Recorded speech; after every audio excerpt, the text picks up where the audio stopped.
It just shut down and cleared it all out, had everything loaded, and it just, wow. I mean, it's not down here either. I gotta find it and reload it. Why the heck? Yeah, so they would go to the door.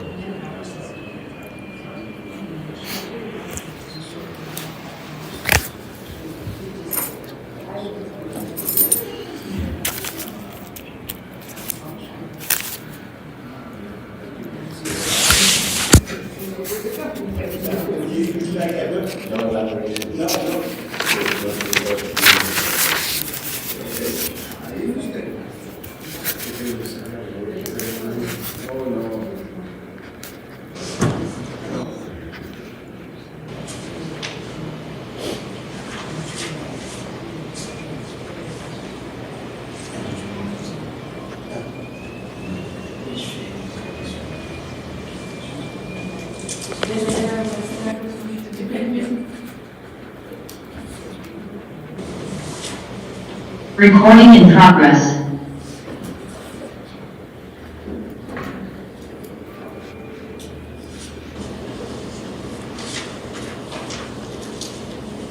In 1 minute warning. With the wind today, that's appropriate. Yes. Tornado warning? So you got me back.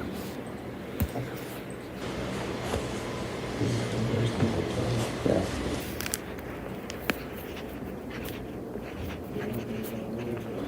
Well, everyone ready? It is 9 a.m. Welcome, good morning everyone. I want to welcome all of you to the Los Angeles County Board of County Commissioners regular meeting.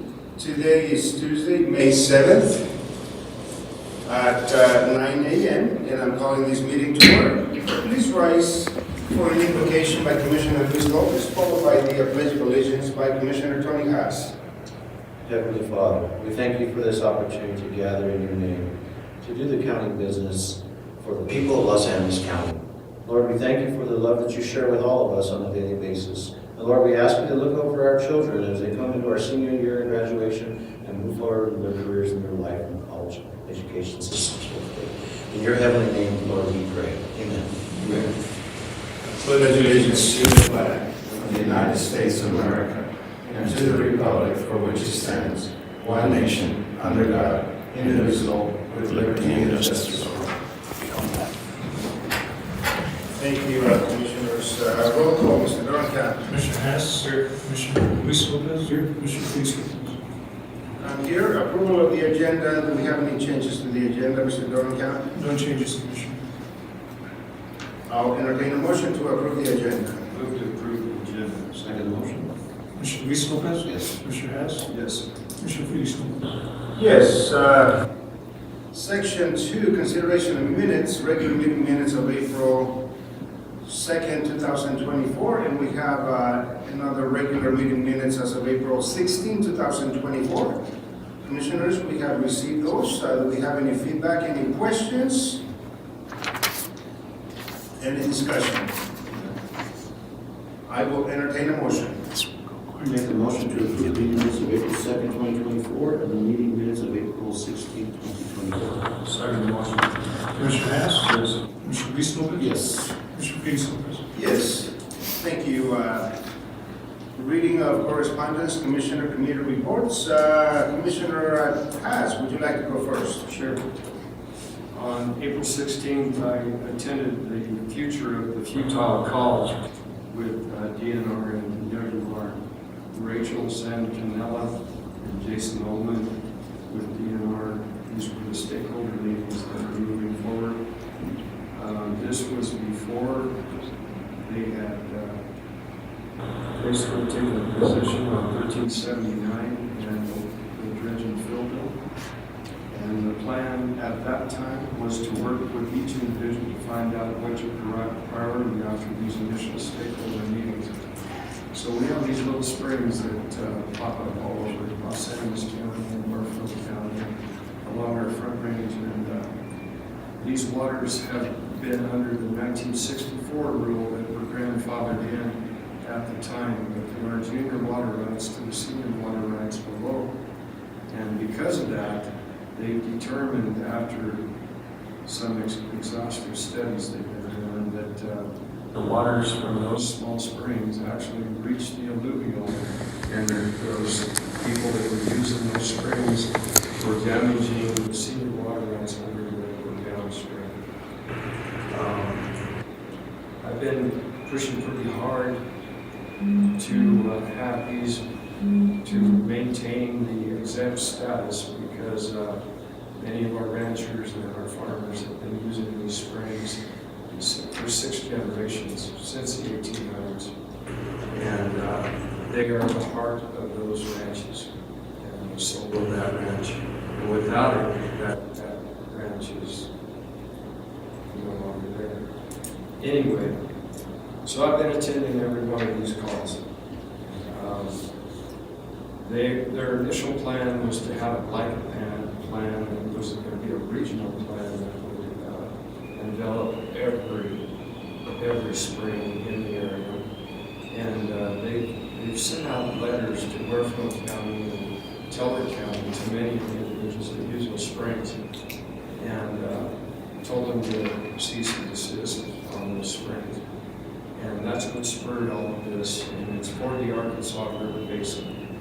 And I don't believe Los Angeles County has received them as of yet, and any letters that they're going to act on. I believe that's coming though, maybe next year or the year after. Anyway, this was a kind of a wish list of what DNR and DWR wanted to do. Then on the 18th of April, we had the Judge and Phil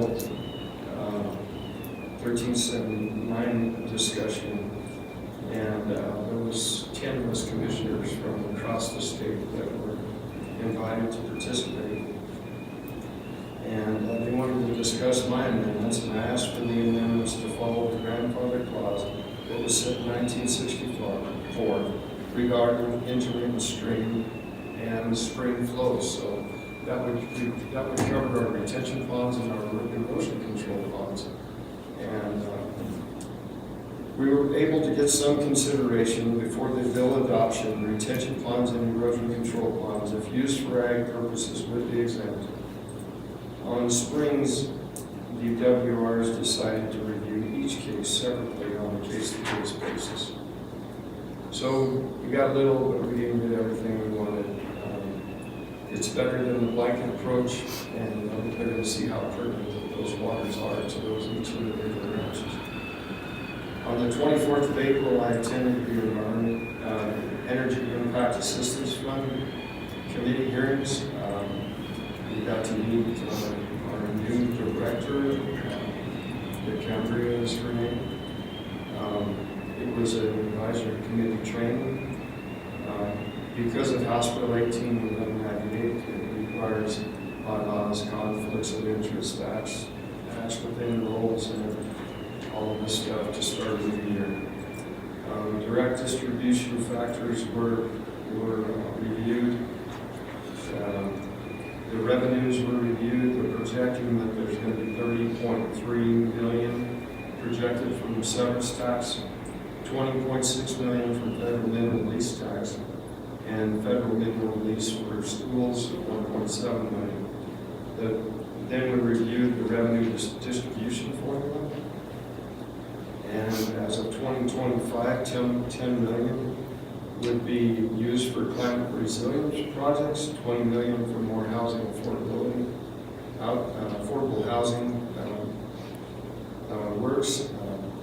There's $188.7 million available.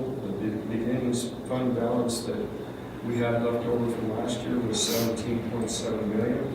And there will be 3 cycles this year of $25 million. On the 26th of April, I was asked to participate in a Pueblo Water Mountain Table.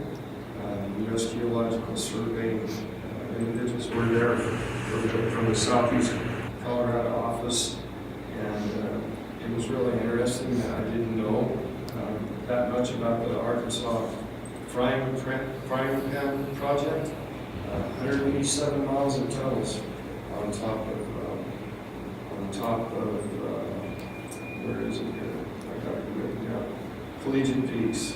And there's a line in it, but they don't carry water. On this side, they go into Turquoise Lake. And they monitor the snow levels and the water and everything else with 900 locations. And they gather data 24 hours a day.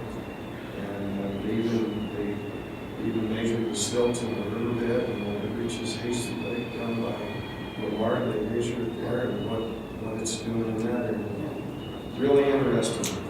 Danae Askar was there from Pueblo County. She's talked about Pueblo Parks and Rec and the water quality lab at the Spur campus in Denver. And I was asked to give a report on the dredge and fill on 1379. Those amendments I was asked to. On the 30th of April, Colorado Department of Ag had an emergency meeting regarding the avian flu that is now running rampant in our dairy cattle herds. We just got our first confirmed case in Colorado, and the Colorado Commissioner of Ag finds that an immediate adoption of the rules is imperative and necessary to prevent and preserve public health, safety and welfare, and compliance with the rulemaking requirements would be to the public's best interest. Specifically, the Commissioner finds that this HPAI, as it's referred to, is caused by an influenza A virus that can infect poultry and wild birds, waterfowl, and dairy cow. There have been 2 confirmed cases, human cases. So HPAI is contagious and economically devastating disease that causes severe illness or death in poultry. However, the mortality rate in cattle is 0, whether treated or not treated, it's 0. And of course, the 2 human cases was much like the flu, within 4 or 5 days they were fine. So, Commissioner, are they going to involve CDPHE and local public health in the ongoing rulemaking? they are. Any violation of any of the rules that they put forward would result in a referral to the Colorado Office of Attorney General. They're treating this like a pandemic, and quite frankly, if there's not a mortality rate, and even without any intervention, then why is it going to be treated as a pandemic? Some of the requirements are going to be sample collection and testing that must take place no more than 7 days prior to any interstate movement. Non-clinical lactating dairy cattle moving interstate directly to slaughter do not need pre-approved test, but if they are moved with, and we're not going to slaughter, they have to meet all the health requirements for interstate travel. That's enough on that. I can just scratch my ass. Then on May 1st, we had another dredge and fill conversation with CCI. CDPHE was involved, 20 commissioners, and stream restorations and ditch language and the ag exemptions that go along with that. There were 50 of them all told that were going to directly affect ag. And so we were very appreciative of McCormick and McCluskey working with the commissioners and listening to their concerns and what the constituents had to say.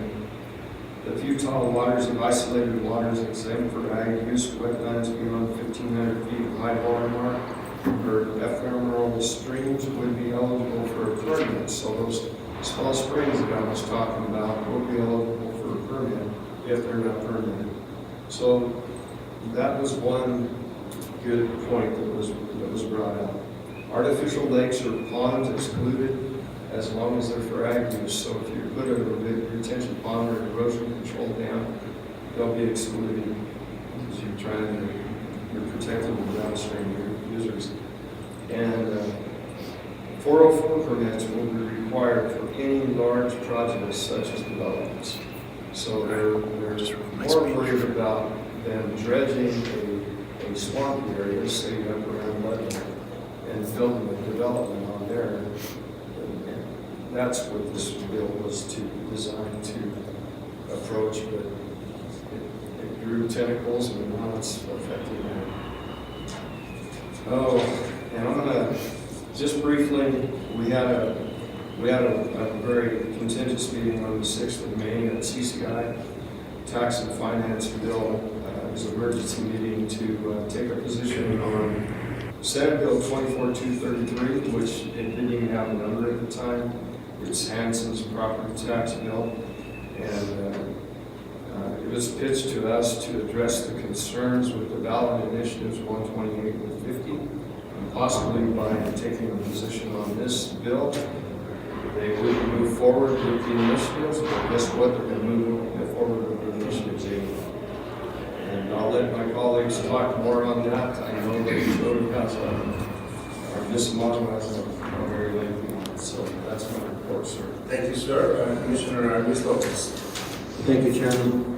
On the 18th of April, the Fernandez Passenger Rail, we had a workshop discussion regarding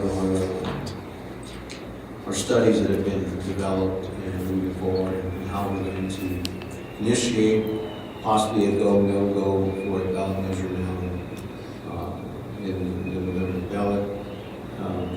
The figures have come in, but it wasn't determined at that point what to do for our next meeting at that point regarding the polls. So the poll numbers look good from a 2.2223 sales tax, which will generate $290 million a year for operational and capital improvement costs.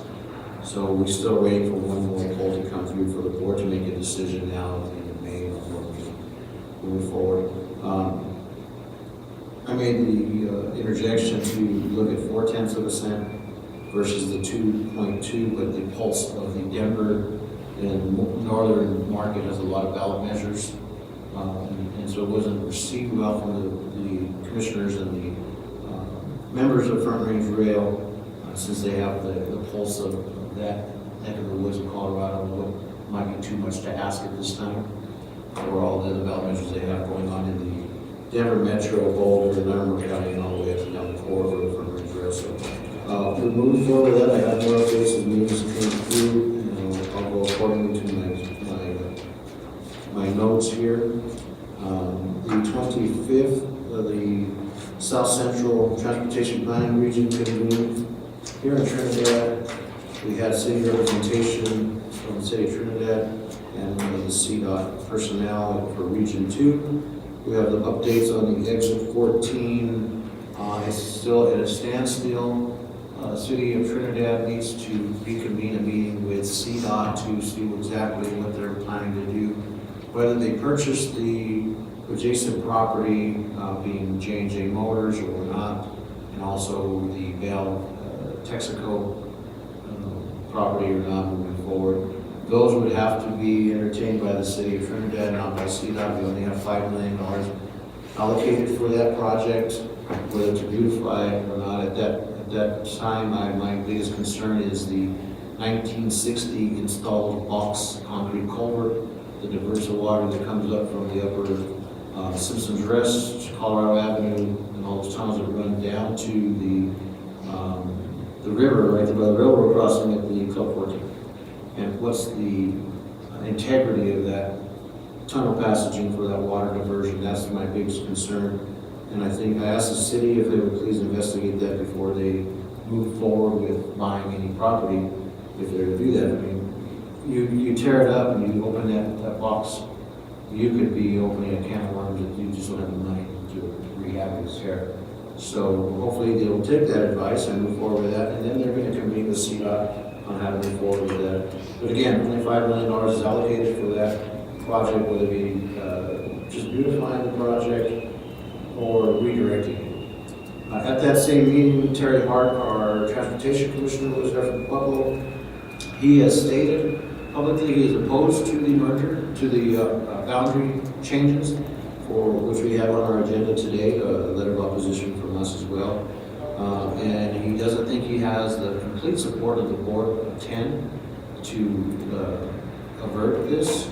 However, he asked me to come up to the STAC meeting, which I attended on the 2nd, and he also wants me to come up to the May 16th meeting in Denver to speak to the Transportation Commission directly regarding the issues that we have with the boundaries, and I'll go over them again regarding the Highway 12 connectivity we have between us and Buffalo County, the $1 million PAL study we did recently on that through Council of Governments, the connectivity of Walsenburg and I-25 on a major corridor of a federal infrastructure highway, needing the attention and not needing to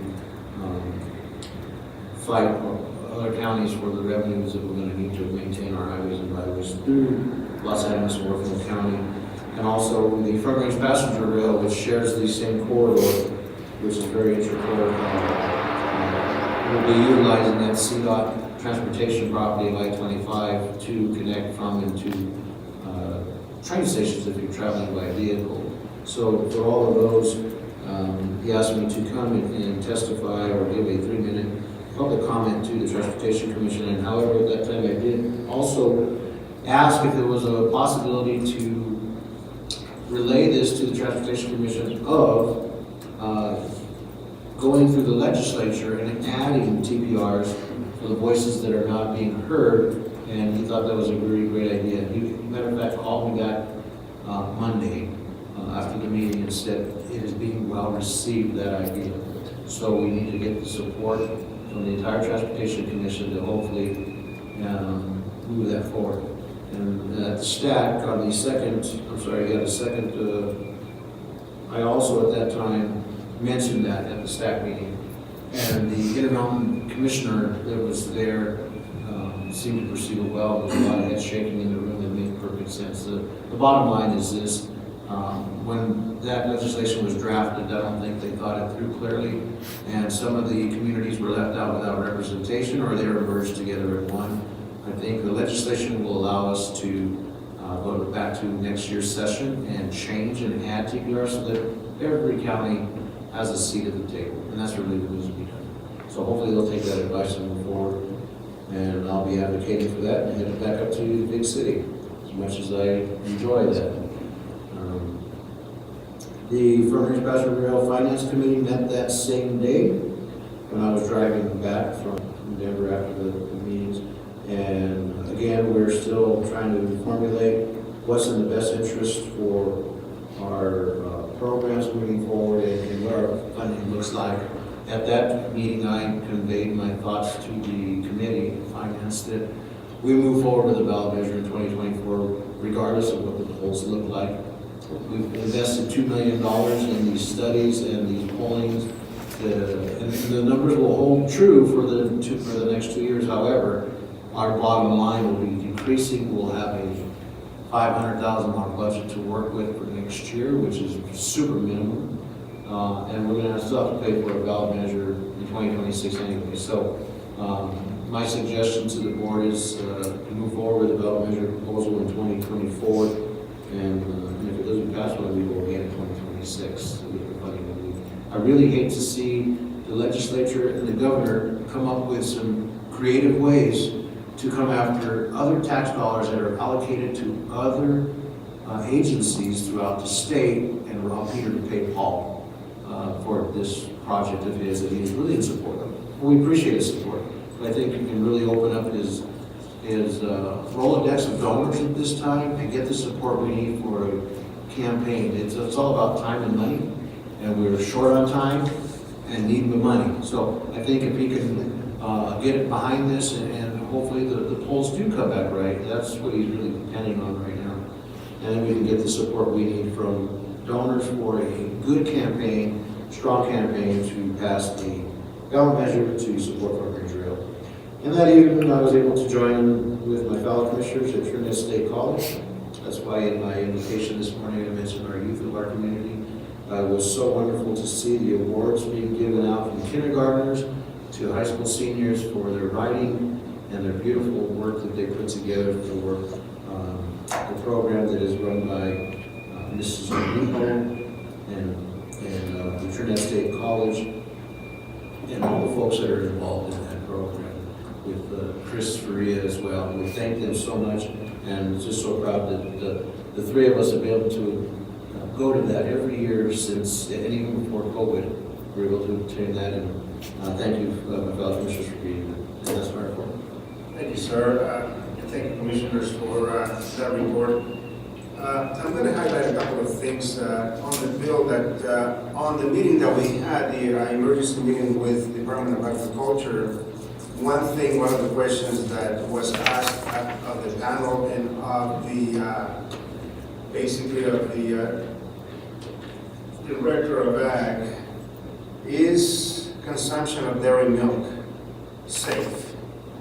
And so it was confirmed that indeed, because of the pasteurization process and so on, that is safe. The other highlight that I want to put in there, certainly they may mention that they're going to be going from community to community, having stakeholder meetings and informational meetings as to what's happening with this avian flu.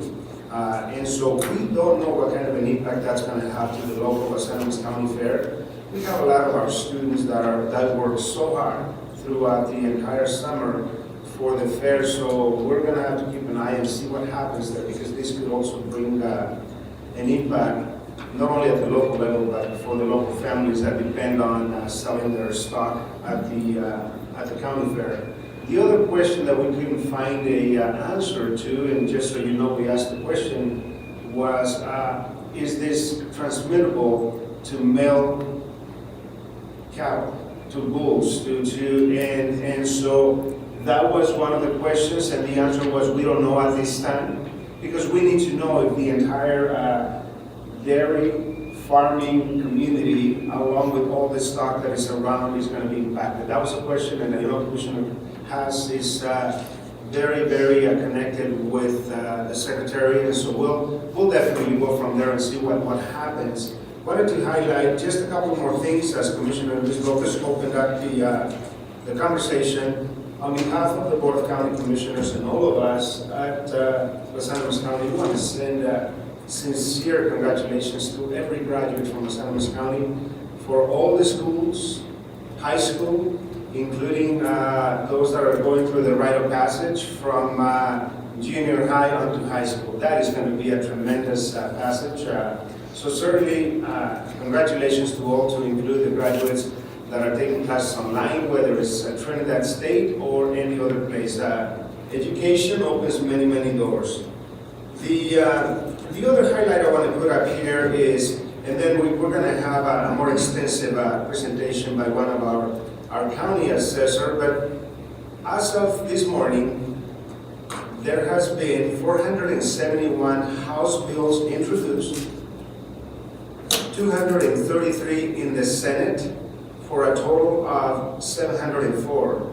And I cannot tell you how excited we are that the session ends tomorrow.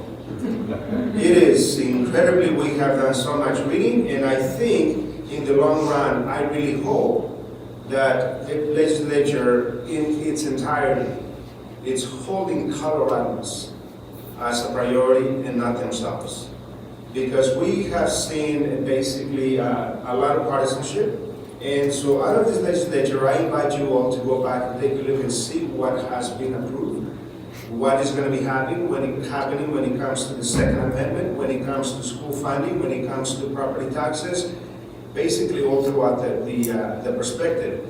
One of the comments, the futile water rights, for generations, our farming community, they have depended upon those springs that they have in their properties to water the stock, to basically use the water as it is. The waters of the United States, WOTUS, it is now in a different perspective, working even through the Farm Bill to make this whole concept, it belongs to somebody else other than the landowner, and that is wrong.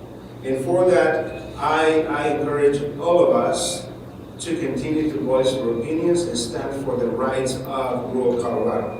The Hudson bill, that Senate Bill 24-233, which we're going to talk a little bit more here in a moment, but it's one of the bills that we had an emergency meeting yesterday morning at Colorado County's Inc.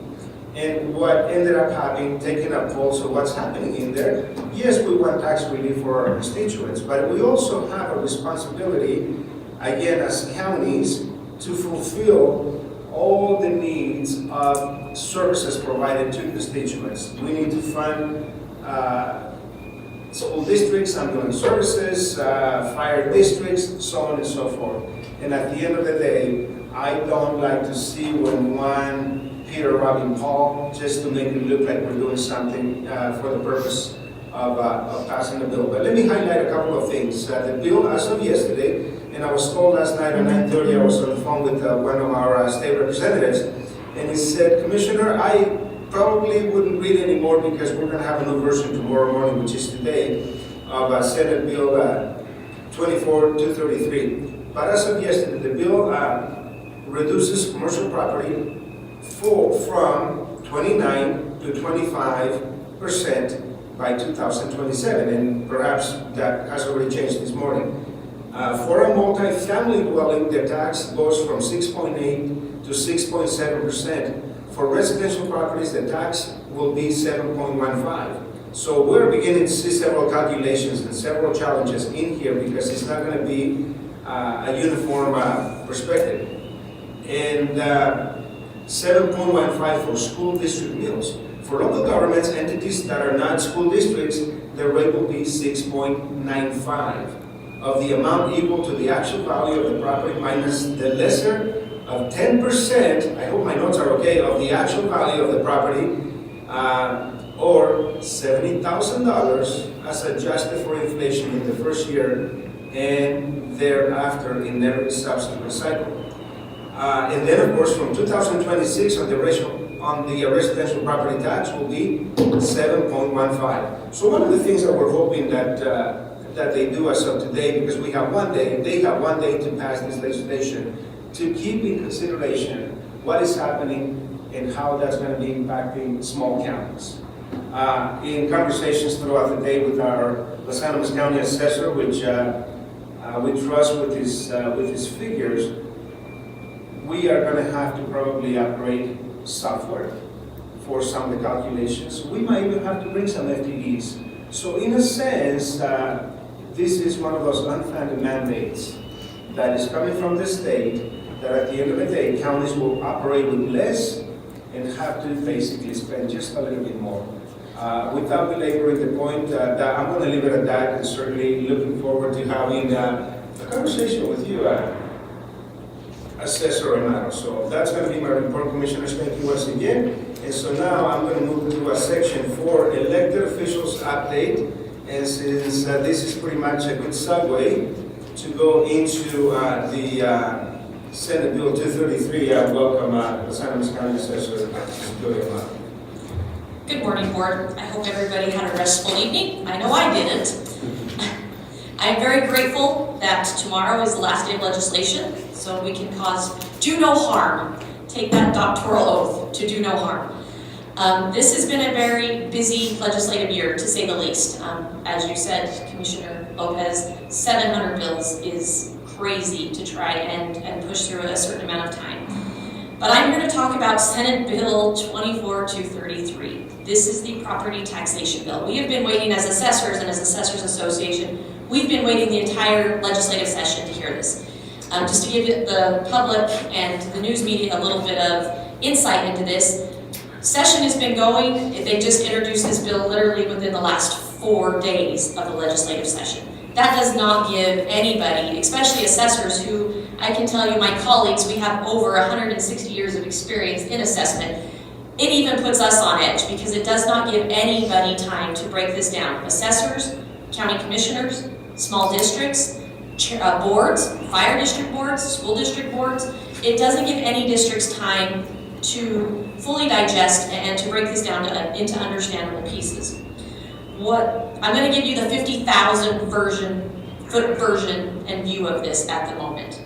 What they are proposing is beginning in property tax year of 2025 to place a growth limit on revenue, so that is taxes, revenue equates to taxes, of 5.75. Currently, you are bound by TABOR or by the 5.5% growth limitation.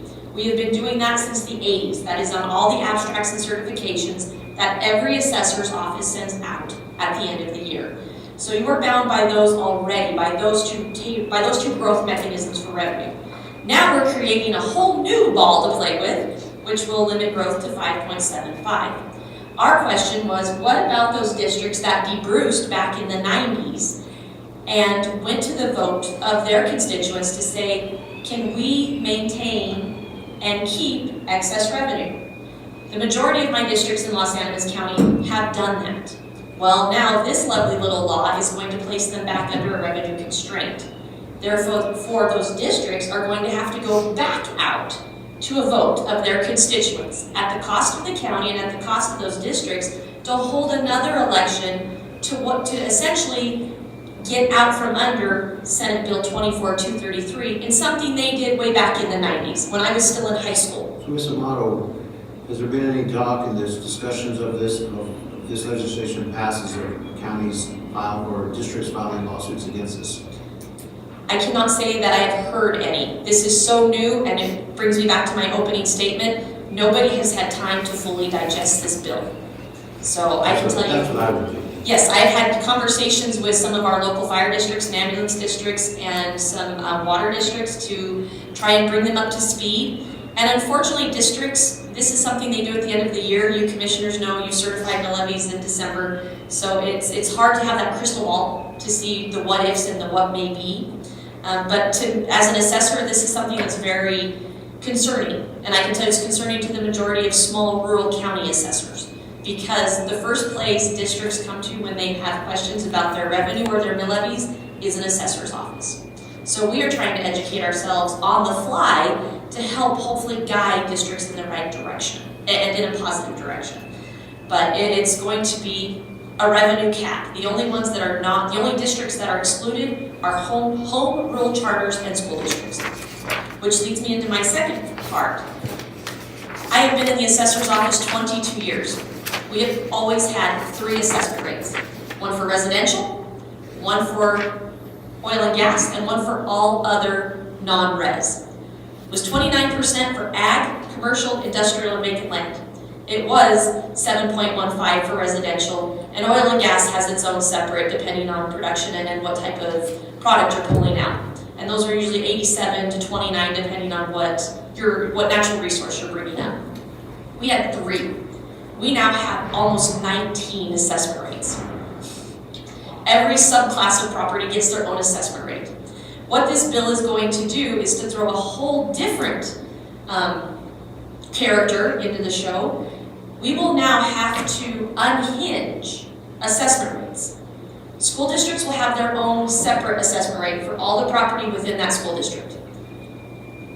All other districts will maintain by the other assessment rates set out by Colorado legislature and Colorado Constitution. Therefore, leading me to tell you, gentlemen, exactly what Commissioner Lopez said. We are going to, all 64 counties, we are not prepared to handle a separate assessment rate for school districts and all other districts. It is something we've never had to do in the creation of assessment or property taxation. So we are going to have to come to our commissioners as assessors and ask for substantial amounts of money to upgrade computer systems because computer software is going to have to be recoded, rewritten, and completely revamped. We as assessors asked, well, how is the state going to help us fund that? Deaf ears. I don't think we're going to receive any funding. Once again, it's an unfunded mandate that we are going to have to implement. We did ask, because originally the bill is asking to go in the year of 2025. We are asking to kick it to 2026, possibly 2027, because currently under Colorado Constitution, we reval every 2 years. And our values, according to the Colorado Constitution, must stay the same. Currently it's 23 and 24, and so those values must stay the same unless you have added new construction, had a demolition, or something has changed on that property. So we're asking to kick it to 2027 so we can test run in 26 but have factual data and correct assessment rolls in 27 and 28. Whether we will get that, we don't know, because today is the last day for them to do anything to this bill. It's going to cause a significant problem because we are, as Commissioner Lopez referred to, They are asking in this bill to reduce the assessment rates on properties, and it would be a step-down effect. So local district cap for all districts would be 5.75%. Residential rates would go from 6.7 back to 6.95. But we are also going to give a 10% actual value exemption up to $700,000 of actual value of your residence. So if your home is $700,000, you will receive $70,000 of actual value reduction. Currently, because of Senate Bill 23238 and Senate Bill 23001, assessors were directed to exempt $55,000 off of residential homes and $30,000 off of commercial. In this bill, in 24223, we did actually get this concession. We will mirror 2023.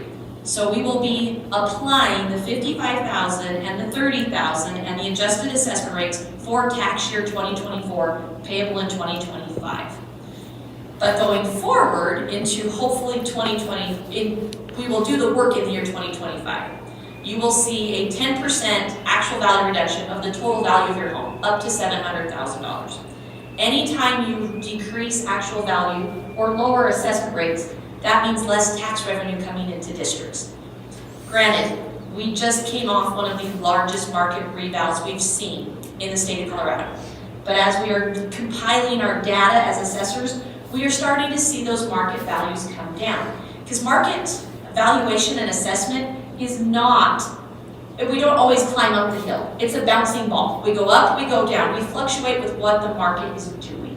And that was intended when Gallagher was put in place in the 1980s to keep funding on a static flat line for districts, for school districts, for counties, for cities, for all of your public services. I thought it was a great idea, but currently we have legislation that want to reinvent the wheel. So here we are. So moving on, so we will see this ratchet down effect of assessment rates. We will see a definite ratchet down effect of assessment rates for all other types of property.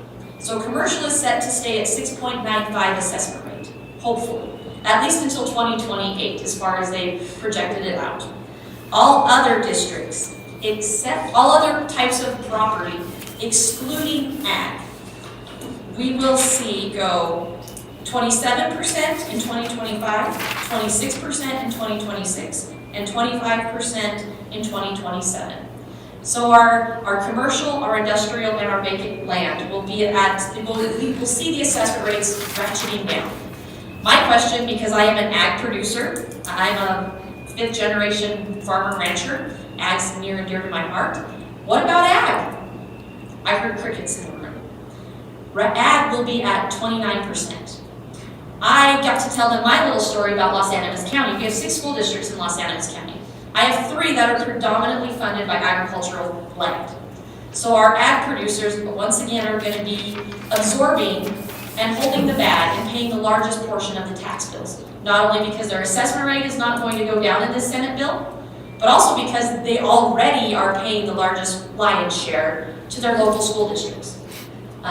So I actually got some other ag assessors and other rural community assessors. They're looking into it in their counties. Will we have time to get it in this bill today? We don't know, but we're hoping to get some amendments about the ag assessment rate. So, pardon the interruption, Senate Bill 23001, that was a special session bill that took place in a matter of a week back in December. Yes. Out of that came out what was titled the Blue Ribbon Commission. Correct. A representative from each one of the districts, and that Blue Ribbon Commission was charged with go work with your counties and your representatives to provide some recommendations back to the legislature and the governor's office to see what's going to happen with property taxes. I had a phone call and a very good conversation with the Southern Blue Ribbon Commission representative, and basically I just want to confirm this. She was very concerned that the recommendations from the Blue Ribbon Commission were not implemented on on this particular bill. A. B. What a huge attack on ag. As we may be told otherwise, any opportunity that I see from the Gold Dome, they are basically impacting agriculture. And that is one of the things that Las Animas County puts about $43 million of revenue Correct. in agriculture products back into the market. And now we're going to be taxed at a higher rate, which to me that's an anomaly. They should be getting basically, at the very least, with the same charge. The same assessment rate break as they have been since the 80s for vacant land, commercial and industrial. They should be seeing that ratchet down of that assessment rate. I agree 100%. And you are correct, Commissioner. Everything that came out of that blue ribbon panel, there is nothing in this bill resembling the talking points that came from the blue ribbon panel. Nothing. So our governor did it again, smoke and mirrors to pacify everyone until he can get this legislation passed. Unfortunately, there are legislatures that were concerned about the ballot initiatives. And I have to concur. We were told that the ballot initiatives may be pulled off. They're already written, they've already received all the signatures they need to be on November ballot. We were told they may be pulled off. We were also told that the funding to the ballot initiative supporters was going to be pulled. All they have to do is literally submit them to the Secretary of State, I believe, and they go on the general vote, or they go on the general ballot here in November. I am not one to be intimidated, and I don't like being backed in a corner. My recommendation and my opinion was put them on the ballot, because the voting public, I think, is far more intelligent and far more educated when it comes to their pocketbook than the legislatures are. So that was my suggestion. Question, and maybe a comment. Do you see that, I mean, this is a rosy picture that's being painted, saving the constituents money. Do you see it saving the constituents money in the long run? Commissioner, I do not, because we are lowering assessment rates and actual value in the right hand for your residential homes. Yet in the left hand, assessors, we are going to have to have a separate assessment rate for school districts. So what you save on this side on your res is going to be increased on this side for school funding, because this is the state's way of pushing local funding and not having to come up with funding for school districts out of the state budget. So really, we're robbing Peter to pay Paul. We're lowering it on the right hand, but the left hand is increasing it. And hopefully we come out break even in the middle. But it is going to cost counties. It's going to cost cost of computer systems and equipment, FTE employees. This is going to affect the treasurer's office, because they're going to be the ones that are going to essentially have to generate 2 tax bills. One for school districts and one for all other districts. And they're going to have to maintain 2 sets of books. One for the monies that go to school districts, one for the monies that go to all other districts. Currently, you pay once, and if you look at your tax bill, on average, 50% of your tax bill already goes to your school districts. By increasing that assessment rate for those school districts, we're probably going to see it go somewhere maybe in the 60%, if not a little higher. So it's going to be a complicated issue, a computer issue on the treasurer's side. The clerks and clerks in elections are going to be brought into this, because all entities and all districts are going to have to go back and look at their ballot language back from the 90s or whenever they debruced or went to the constituents to retain those revenues. So the clerk's offices and elections departments are going to be charged with finding those original ballot documents, that language, and helping them determine whether they have to go back to an election or not. And if they do, we are going to have a ballot in near future that is going to be so long, and we're going to have to really do our jobs at educating the public on what is on there. So it's going to cost 3 departments at a county local level funding and time and monies because of one 23-page legislation. Well, we were told we should be having this run from 80-some pages to 23. I was told that too, and I told them they could probably go blow their nose on a few of them. So that is where we're standing. In hard numbers, for me, it's a model. When we do our software, you do your software updates every year, or through Tyler Technologies, who we currently use.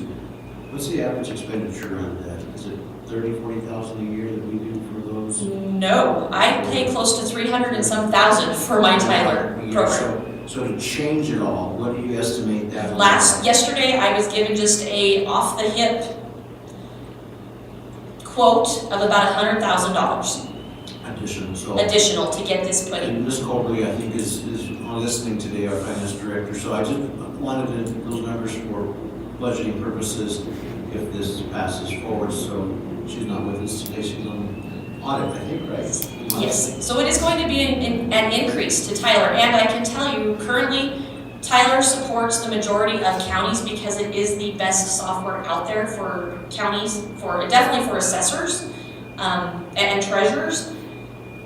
And my concern, and this is what I brought up yesterday, because I'm a big believer in speaking up for the little guy, if this bill is going to force our neighbors, like Baca, Bent, Costilla, Huerfano, they're going to have to go from computer systems that they can afford now, possibly to Tyler, or more expensive computer systems that have more developers in their systems, or more developers in their company. So not only is it forcing those smaller, poorer counties to have to come up with this funding, it's a legislative mandate that it is forcing people to, it's going to force counties to have to spend funds that they might not have. Because if we see the market decline, which in my opinion, we will see it decline, we're going to be bringing in less revenue. Yesterday I asked one of our lobbyists, why did they choose 2023 as the base? Can you explain what he said? Well, we asked that question. Why would you use 2023? It was the largest market value increase we have seen in 50 years in the state of Colorado. That was the year they wanted to start high and go low. Well, unfortunately, let the assessment cycle do what it does, and it will rebalance itself out. My opinion, why would you start at the highest and at the highest peak when we might have really low valleys coming? Let's find an even ground. But that was, they're trying to give property tax relief, which I agree, we do need it. It was the largest increase we have seen. We need to find some solution. And I thought we did that with Senate Bill 001 and Senate Bill 238. We found an adjustment. We're functioning. We actually had, I think, 6 counties, and I want to say somewhere in the 20-ish districts that actually lost revenue because of 001 and 238. I'm afraid to see what Senate Bill 233 will do to those entities and counties at this point.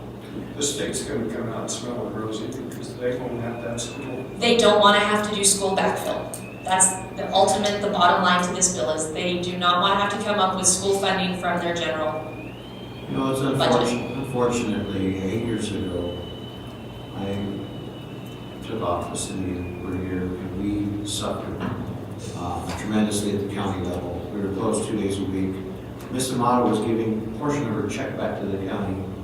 A couple of other elected officials as well. I did not take county insurance, and yet here we are again in the same fight for funding or unfunded mandates that's going to take services away from our residents and what they're doing up north, and I'm just sick of it. This is just ridiculous, and they put these counties, these special districts, under this type of scrutiny to make us suffer. And my opinion, moving forward, if this is passed today, if I was those special districts, I would be looking into some sort of litigation moving forward, because this is just, and at the county level as well, we might want to consider that as well, looking into this, because this is just unfortunate that they can stroke of a pen, make the rest of our residents suffer and have to have services cut if this passes. And I 100% agree with that statement, Commissioner Lopez, and that is what I told assessors, legislators yesterday. I was here, I worked 7 days a week. I gave back part of my salary. I also declined our county insurance just so I could keep my employees. I've been through the times when you do not have enough revenue coming in to provide services to your constituents. And I warned them and I said, please heed my warning. when you lower and set assessment rates, where you freeze them, where you're ratcheting down, values will go down. Anytime you set any part of that formula in finance, in property taxation, you could be walking down the dangerous path that I've already lived, that Los Animas County has already been through, where you do not have enough funding to provide services. And we're little Los Animas County. Equate that to Denver, Colorado Springs, Fort Collins. Imagine the impact that it would have on the millions of people that reside there. So I'm hoping they heard my heartfelt plea. Thank you for your testimony and for fighting the fight and the Blue Panel Committee that you've been on for us. Thank you so much. You're welcome. And on a good note, something good. We are headed to state track next week, and there are numerous high school students from Los Animas County that will be participating. I can tell you, Honey is sending, Aguilar is sending students, Branson Kim is sending students, so I just want to say congratulations to all those kids, and for a season well-deserved and a season well-earned, and all the graduates that will be missing graduations to come run at state track. I wish them the best in their futures. Thank you so much. And to our listeners and those of you that are going to listen to these comments later on, we want our constituents to be informed. Yes. All this data that's coming out today on this particular bill is so imperative.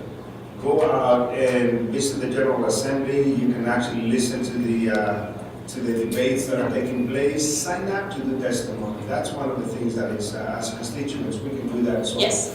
thank you so much. Thank you, gentlemen. Really Thank you appreciate all. it. Yes.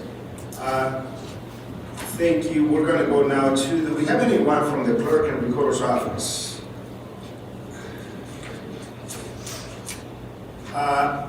Sheriff's Office, I know you have an update, sir. Good morning, and please feel free to unmute and use this time to provide an update or address the Board of County Commissioners, sir. Good morning, Commissioners. Yeah, I just real quick, just piggybacking off of Ms. Amano's, our profession is also getting a lot of legislation coming down in the last few weeks of the sessions. I had an opportunity to go last week, Monday. I visited the Capitol and met with some legislators and listened to some of the jail commission standard meetings, and that's going to affect our jail. And I think we have to take those in effect by July of 2026, but that hasn't been settled. They're still in talks as to what those are going to be. But I feel it's going to affect our medical, our mental health issues that we have in this jail, and more money that they're going to require, like we say, unfunded mandates. But you know, that seems to be the course that's been taken. Had a few bills that were passed that affect some of our procedures, so we're going to have to go in and revise our policies on some things. So it's affecting everybody as well as our agriculture, and I am from that session's almost over as well, because our association's been working really hard to be able to get into these meetings and have some say, but they don't give us much time, so we'll be working on those soon, and also we'll be giving you probably a better update on these standards in the jail with the work session at 1. But other than that, we're just going to keep monitoring and finding out what we need to do. Mr. Sheriff Navarrete, would you please touch a little bit on a conversation that was had with one of the state representatives from Boulder regarding perhaps looking at the State Jail Standards Commission and also regionalizing detention facilities. Have you had any more conversation on that, and where is that initiative, if it's still alive? We haven't as of late, but it is a topic that is going to come up once again, because as we learned, is a lot of these smaller jails around our southeastern, southwestern, we cannot meet those standards. So we did look at that prison in Walsenburg as an option, as you were aware. You were in some of the meetings on that. That had kind of went away. It's owned privately, so it's very expensive to purchase for one, and then it needed to be a feasibility study, which costs several $100,000. So I am still looking into that with our healthcare providers as an option, but you know that's where that went. But we're still looking. I know Pueblo has a bigger jail that's being built that might be looking at it regional, but I've been speaking to Sheriff Sarah out of Pueblo County on that as well. But I will continue to look at the option, but I think that might be something that needs to be seriously looked at the legislative level, is provide funding for this. If they want to put all these mandates on all these small jails, they're going to have to make some type of concessions to where we can get this done. The Sheriff, Commissioner Galusha, and I from Norfolk County have had discussions on the Walsenburg facility, and you're right, the dollar amount request for the purchase price is very expensive. Not to mention the upgrades that would be necessary, since that place has been dormant for, a decade or so now, to come up to compliance. I think the estimations were in the millions to renovate it and bring it back up to state standards. So I don't foresee that kind of coming to fruition anytime soon.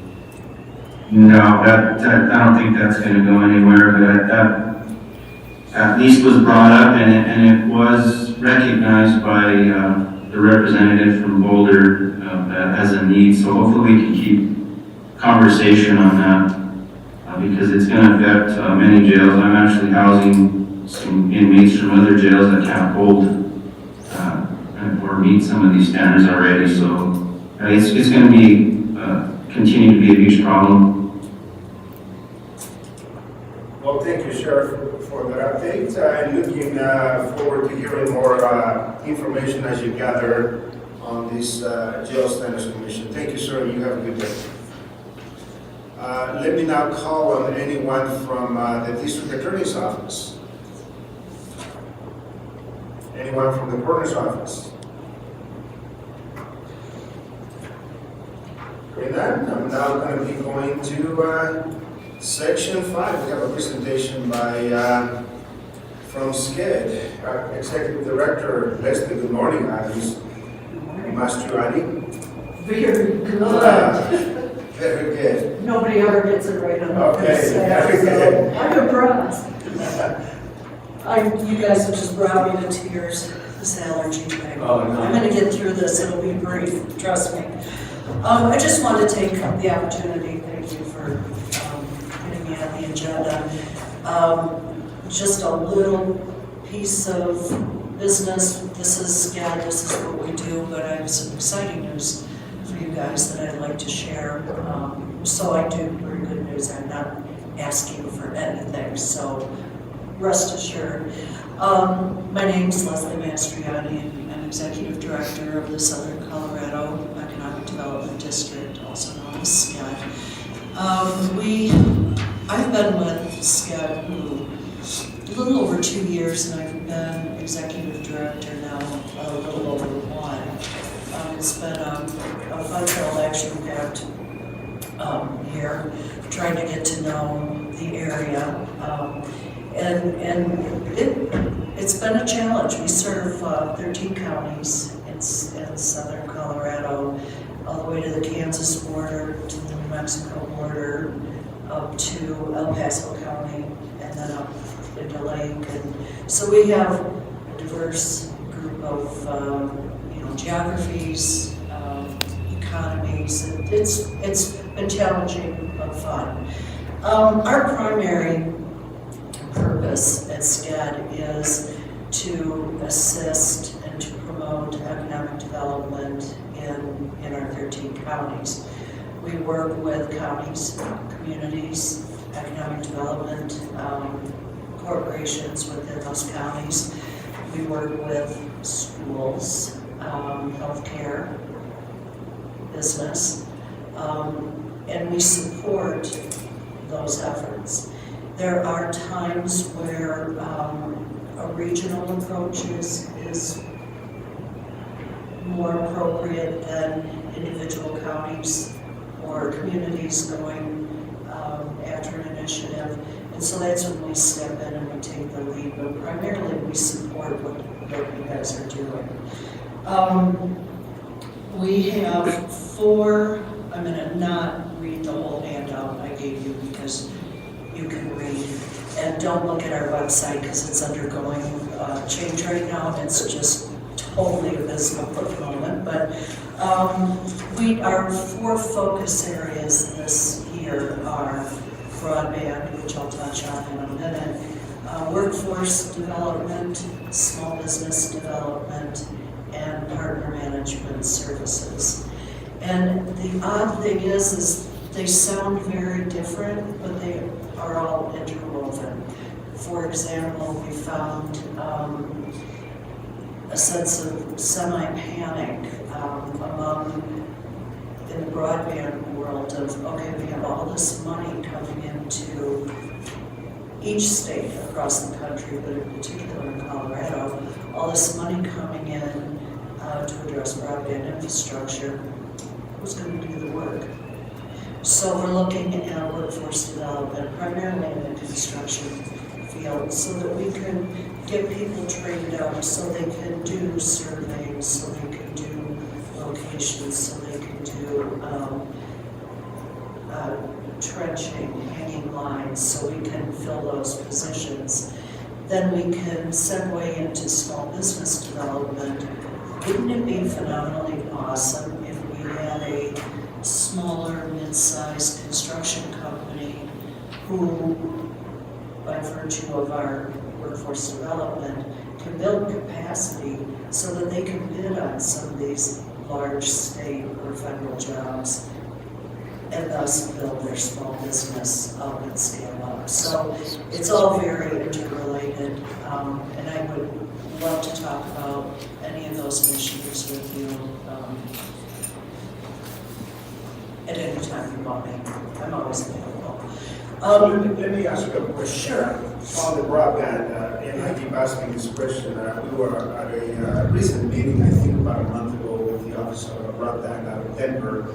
And in one of the questions, data is being collected and a map is being built as the one that you have here on your attachment of some of the underserved, or basically perhaps not necessarily underserved, but semi-served communities throughout the state. Where can we, and I actually, they said, well, we're still working on that, because, for us here in Los Angeles County, we have the eastern part of the county, and then, of course, we also have the western part of the county, and as I see this map that you have here, boy, we have a lot of community and residential, possibly families that could benefit from either a repeater tower or whatever we need to do there. So, and that's the research that we have been doing here at the county. But we want to have, because this map is apparently going to be posted and shared with the national data gatherers. So when I click on Kansas, I can see theirs. When I click on Colorado, and basically just in-time information. Yes. So let me skip to broadband because that's really the main reason for me being here. That's what I told Phil anyway. So if I don't cover broadband in depth, he will be angry with me, and I don't want to make him angry with me. Right? Please don't. So, oh boy, it seems like it's been eons ago, but it hasn't been that long ago. When SCED put together its the region's comprehensive economic development strategy, the SEDS, of which you are part of, one common theme kept popping up across all of our counties, and that was the need for broadband, high-speed internet. Excuse me. Try not to be gross, but so my predecessor Eric said, let's explore this a little bit further. And at the time, I'm sure at the federal level there were discussions about broadband, but it was pretty much, this is what we need here. So he thought, let's get some money together and put together a plan. Examine broadband in our 13 counties And so we know where to go, where the needs are. Let's do this. So he applied to U.S. Department Economic Development Administration and received funding to hire a consultant to put together what ended up being the broadband blueprint. And that's when I started at SCAD, so this was just getting going. So we did, we hired a consultant, Ditesco, out of Fort Collins, and over the course of maybe 8 months-ish, we did put together a pretty comprehensive plan, or there are action items, so it is a plan, but a pretty comprehensive picture of broadband in the SCAD region. While putting the plan together, the state received word that it was going to receive a significant amount of money, I think 161,000-ish, no, 161 million-ish, sorry, in capital projects funds from the federal government that were part of ARPA, so it was some COVID-related funds. Those were coming to Colorado and would be, we could apply for those funds competitively. Originally, we thought they would be for middle mile infrastructure. As the project started going and plans were formalized, it ended up being more heavily last mile or fiber to the home connections. So we're like, oh, this is exciting. So we always had in the back of our mind, we're going to apply for capital projects funds. Also, lo and behold, through the infrastructure bill, the feds allocated over $800 million to the state of Colorado for broadband through the BEAD program. Now those funds aren't yet available, but the time is nearing, and I'll talk about those in a minute. So we had this broadband blueprint in our region and put out an RFP, request for partnership, about a year ago, looking for internet service providers throughout our region that would be identified projects that fit the parameters of the Capital Projects Fund. So in our area in particular, in Los Angeles County, CCON submitted an RFP, and I think originally we had maybe 13 projects throughout our region that we thought would be a good fit for CPF funding. So we narrowed those down to about 7, we had 7 projects that we submitted applications, knowing that BEAD money was out there and that was coming. CPF was very, very, very competitive at only 161 million, but that was statewide. So we knew we had to identify projects that really met the criteria of what the state and federal governments were had set forth. One of those was serving unserved locations. So they're served, people who have total access to high-speed internet. Unserved, people who have access, but at speeds that are less than optimal. And then unserved, where they just don't have it at all. So for CPF, our focus was on unserved. And the project in Los Angeles County along Highway 12 really popped out because there were so many, we kicked around a lot of areas in Los Angeles County because of the great number of unserved. And then costs came into play. Whereas we could provide, fiber access to every household in Colorado, that's just not economically feasible. So we were looking at projects that were cost reasonable, which is one of the criteria the state set forth, and also unserved locations. We submitted 7 applications, Initially, SCAD was awarded 3 locations, one in Pueblo County, one in Lake County, just north of Leadville, and one in primarily Bend County, but it does dip into Otero County. And we were a little stunned that the Los Animas project wasn't funded. We were very surprised.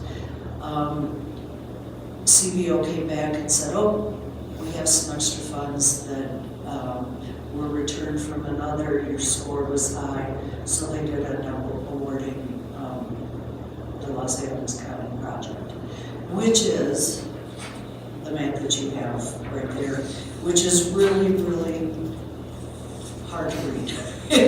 I'll give you that. It's along Highway 12. Starts, I can't even read my writing. My eyes are so, it starts just east of Valdez and then west to Stonewall Cal, along that stretch of Highway 12. When all is said and done, we're installing a little over 51 miles of fiber and will serve 497 eligible locations. Most of it is aerial. It felt like I was in the Little Mermaid for hot minute there.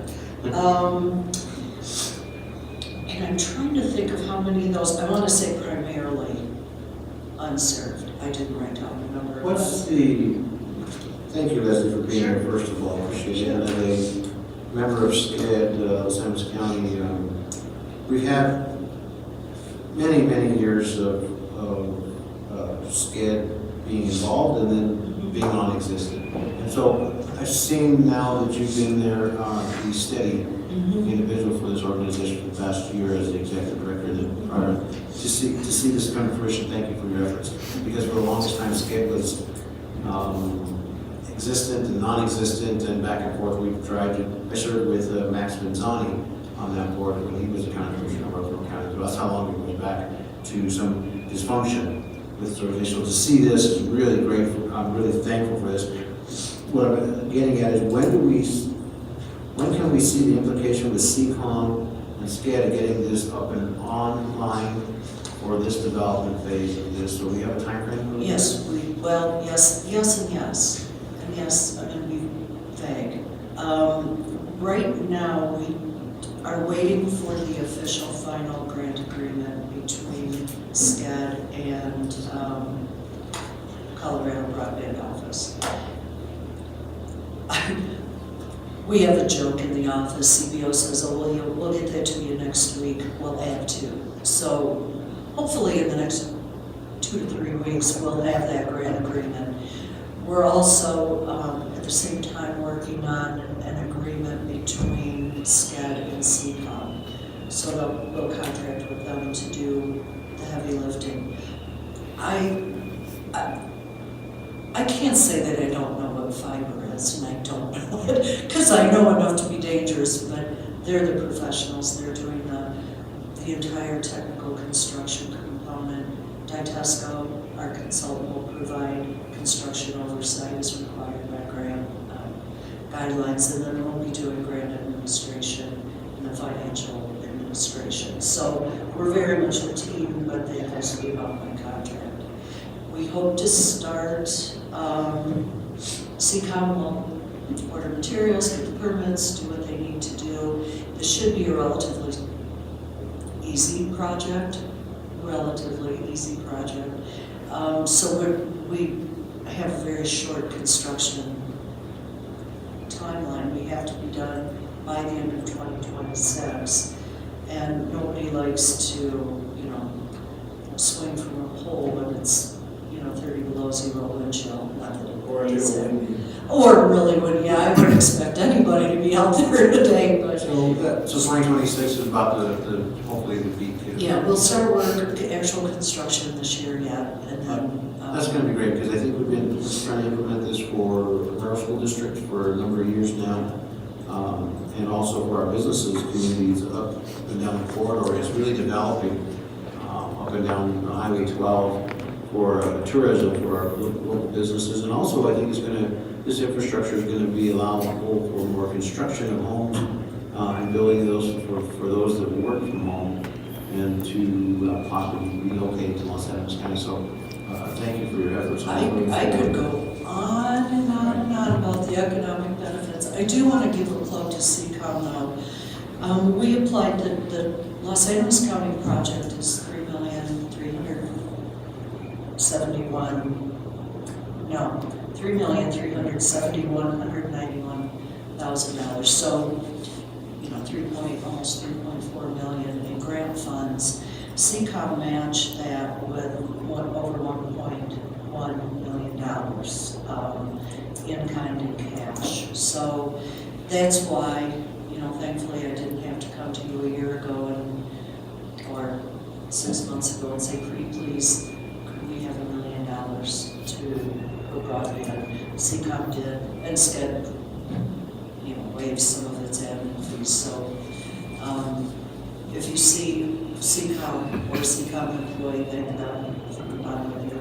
think that was being requested back in 2021 when the ARPA funds were being implemented, and there was just too much uncertainty at the time whether to get this accomplished or not, for certain counties to commit 1% or 1.5% of ARPA funds at that time, because it wasn't set up with the state, and all of the I's couldn't cross, and the T's weren't dotted, because that's about exactly it was. It wasn't in perfect order at that time. and that was my predecessor, God love him, he had a vision. That's not the way I would have approached it. I don't like asking people for money, period. Unless it's grant dollars, and then I do it every day. But if I'm going to ask you for, could I have $5? What's your first, for what? And if I'm going to say, well, because I might need it later today, well, no, you're not going to get my $5, it's in my, but if I say, well, I'm going to do this and this and this, you'd probably be more inclined. So that's how I approach things. And our monthly board meetings, are they stabilized on a routine schedule? Because I know for the longest time it was canceled and rescheduled, and it was very difficult for me to attend those board meetings with the other 13, 14 boards that I attend and serve with. Yeah. It's, that was a challenging period, Mark. we had always met, we meet quarterly, and we met on Wednesday mornings, and there were some counties that always had a county commission meeting on Wednesday mornings, and they could never participate, and it was like, well, that's not fair. So we put out a couple polls and figured out, now we meet, it's 2 or 2:30 on the second Monday, I believe. Nobody has any meetings. Otero occasionally, but Would you say Otero Partners? I will. I'll send you the schedule, and I can send you copies of our agenda and all that stuff. And also, if as the project commences and progress reports, please, I know we have a very good relationship with CCOM.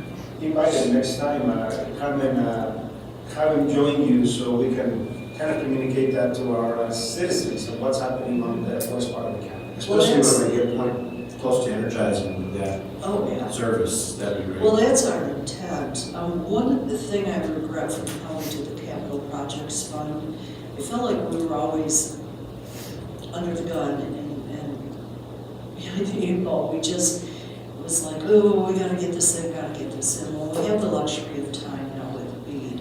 So what I'd like to do is hold periodic meetings in the county, to inform citizens, you guys, this is what's going on with your CPF project, and also this is what we've identified as potential projects for BEAD, and get good community input from education, from healthcare, from all the stakeholders. And even more importantly, if we can get the invites to those scheduled meetings now, the board meetings, I'd be glad as I think Jody and Marlo and I are still appointed to this committee to attend those and bring the report back to the board in case you're not available. Definitely. Yeah, we meet, our next one is in June. I'll shoot you the invite, and then as I get the agenda ready, I'll share that with you too, so. Great. And we do them, and they're all Glad to see. remote, so you don't even have to And also, head up to Windy. we used to meet in Pueblo, Ohio, we had an office space there somewhere, I can't remember exactly where. And then half the time, nobody would show up. At the times, you and nobody, Oddly enough, that was one of the benefits of COVID. We had to stop meeting in person and so went to remote. Now we always have more. It's a fantastic thing, so, yeah. Well, thank you for being here today. Well, thank you for letting me come, and if you have questions on any of this, Melissa's all my contact info. And I think you fulfilled the broadband conversation you have with Mr. Dorenkamp, so. He's thank been you. involved, so, Thank you so much. thank you guys. Thank you. Have a great day. safe travels. Oh, All yeah. right, take care. We're gonna go to the next section of the agenda now, and public comment. Mr. Dorenkamp, you had a personal line that with an agreement and a contract with the airport. Are we still gonna be? No, sir, it won't be online if he is here in person. Oh, very good, very good. Sounds good. Okay, so at this point, let me go ahead and, since you had emailed us a while back, let me go ahead and call you Mr. Ivan Foro. Yes. Thank you and good morning. Hey, good morning. As stated, my name is Evan Otto. I've been an Army helicopter pilot for the last 10 years, primarily flying out of Fort Carson in central Colorado.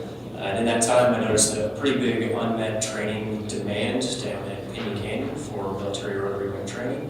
And at just one point, the right services on offer at your airport for us to really fulfill that demand. So I submitted the proposal for the commercial FBO back in October. And my goal ultimately with the company is to increase sales of fuel to military aircraft and use the profits from those fuel sales to fund facility and infrastructure improvements in the airfield. In 2025, sometime in the summer, we'll look at a terminal restoration project. And in 2028, we'll look to break ground on new hangars, which will open up our service offerings even more. Ultimately, in the long term, my goal is to, as Los Angeles County and Trinidad expand and grow, make sure that you have an airport that meets the needs of that growing community. Industry standard for the leases for this, usually for FBOs, are 30 to 35 years. And that's because if they put hangars in, they need to make sure that they're seeing a return on the invested dollars, and that's about the time frame it normally takes. Because of the low general aviation traffic at Los Angeles County, I'll be looking for a 50-year lease, because I think that's about how long it will take to see a return on a multi-million-dollar annual project. Ultimately, my reason for coming here today is I just wanted to take the opportunity to introduce myself to all of you. And also I want to make sure that as I'm developing my business plan, that I understand your vision for the airport, how it serves the community, and how I next need to, so that we can continue and grow in partnership. So thank you for your time. Thank you, sir. Thank you. And maybe this is a comment from Mr. Dorenkamp. It's perhaps we can set up a work session as we move forward. I think it would be great to have just an individual time, and perhaps he can attend the Zoom. Right, I'd like that as well. Unfortunately, we can't engage with you today in a public comment, No worries. but having a work session, we can definitely go into the needs with all of us. Okay, looking forward to it. I think Mr. Otto has moved into the Trinidad community. Yes. I'm not sure that. Very good. Welcome home. Thank you, Mr. Dorenkamp. Thank you. Thank you. Thank you again. Good work sessions. Let me know, we have Mr. Tom Murphy.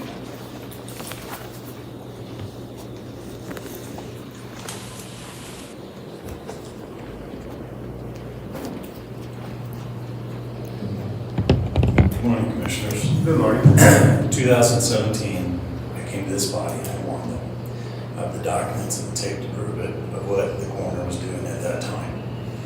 And at that time, Henry Solano was acting as his attorney, and he's acted as Mr. Hooker's attorney and subsequently in other actions. So I predicted this outcome, that there would be no charges along with the fact that Margaret Mariah also is working in his office. So I said at that time, when I spoke to you guys, that this would be a conflict of interest. And I said the outcome may be that it comes to the point where we ask for a state grand jury investigation. And as we've been doing a recall, one of the things that come to light that are disturbing. We have a request in for the CBI report, which we have not yet gotten, and I suspect that it will be heavily redacted. And so we may end up having to go to court because there's information that we're going to need. However, great. The Shire family not only asked for a CBI investigation, they filed a complaint with the Attorney General. The Attorney General turned around and said, please file with DORA because the Attorney General is DORA's attorney. So they did that, and we have waited. And so DORA interviewed me, and I texted them last week, and I got a response yesterday. And actually, let me bounce around here. I testified 2 months ago on licensing for funeral homes, and I testified at the same time as the director of DORA, and I was able to hand her personally information that I presented to you now. And the response I got yesterday is that the case is with the program director, but no decision has been made as yet. So there's ongoing investigation yet with this. So on behalf of the Huff family, the Radford family, Giraldi's, and the other families that have come forward, the recall moves on. And I want to dispel one thing here before I end. People have said, well, Murphy just wants the coroner's job. I worked with Mr. Comey in 1982 as just an assistant. And I know what a disaster that was. So no, I'm not running for coroner. I never will. And should it happen that Mr. Hooper resigns and you guys are able to appoint, I want you please to find someone with a medical background, because that's what it takes. I've been handling dead bodies most of my life, but I am not qualified to be the coroner. It takes a medical person to go in and evaluate. And there are people in this community that can do this job with compassion and ethics. And that's what I'm looking for. And so, with 16 seconds to march on, I'm very cognizant of the time now. Thank you, gentlemen. Thank you, sir. Let me also ask anyone online that may be interested in addressing the Board of County Commissioners at this time. Please raise your hand or unmute yourself.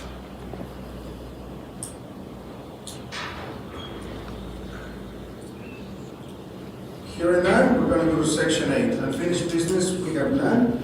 Section 9, new business. Consideration of Fairgrounds Phase 1 Improvement Agreement with Park Valley Construction, Mr. Dorrican. Commissioner, before you for your consideration is contract agreement with Park Valley Construction to do Phase 1 of the Fairgrounds improvements, which will include, depending on whether or not we can get grant funding for the improvements. We're open to addition to the rental halls, we call it. Install the bike path, walking path, equestrian path on the inside perimeter, exterior wall on the east side of the fairgrounds, put some solar panels up on the event center to help get heat inside of that. And I believe that's it for Phase 1. So I ask the board to consider this agreement in a positive fashion.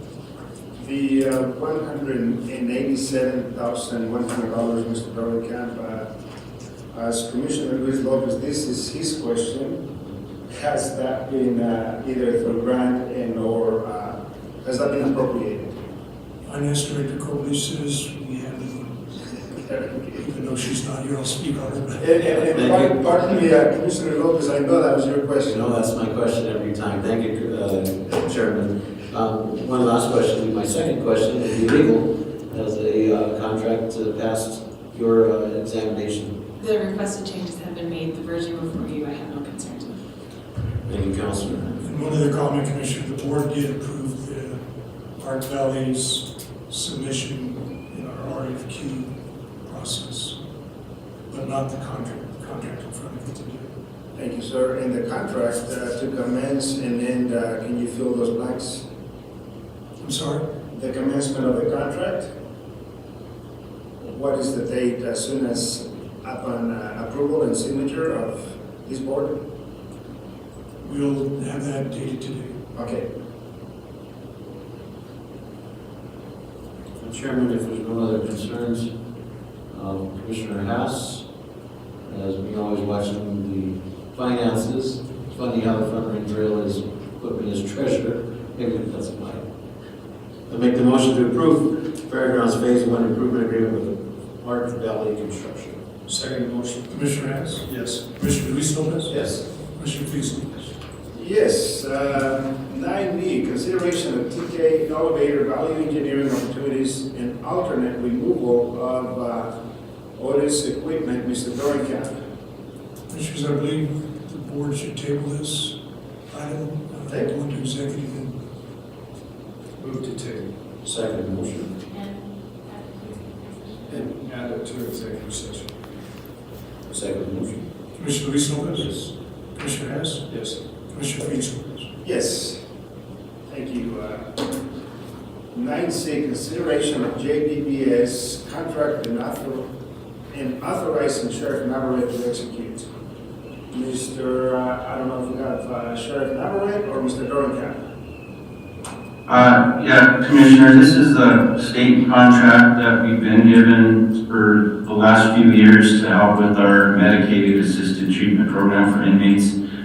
That's the JBBS funding that kind of governs that program. So we were awarded, I believe, $174,000 from that contract to continue to assist with our medical program. And I just needed to give your approval to sign on behalf of the county to get that contract executed. Thank you, Sheriff. And you know, one thing, when I was looking at this, I know it's only $5,000 difference from fiscal year 2024 to fiscal year 2025 of 174. And as the demands through the Jail Standards Commission, is the grantor willing to revise, basically the JBBS, the expenses that jails are going to be facing, and perhaps revisit and increase your funding? Well, as of July of this year of 24, the JBBS will no longer be probably funding the MAP, and they've asked us to find alternative funding. And there's several committees that have been started to start looking at across the state, because each jail is going to have to come up with this. And I don't know how or where it's going to come from, but we have some ideas and some grants that we're working on. And I think we'll go more into that at a work session at one about some of those funding mechanisms. But it's confusing as to what they want us to do and how we're supposed to get it done. So I think this is the last fiscal year that they're going to be actually funding that for the MAP purposes. So there's a lot to review and figure out how we proceed with this. Thank you, Sheriff. Commissioners, any questions for on this particular item? Not too sure, never read, Counselor, you had an opportunity to be issues with allowing this signature. I reviewed it, the concerns. Thank you. Thank you. If no other discussion, I'll entertain a motion. We'll make a motion to approve consideration of JBBS contract and authorizing Sheriff Navarrete to execute. Second motion. Commissioner Hess, Yes. Commissioner Luis Lopez, Yes. Commissioner Peasley. Yes. Thanks, Sheriff. Thank you, Thanks, sir. Commissioner. 9D, consideration of L3 Harris ADS B radio station site lease amendment. Mr. Dorncamp.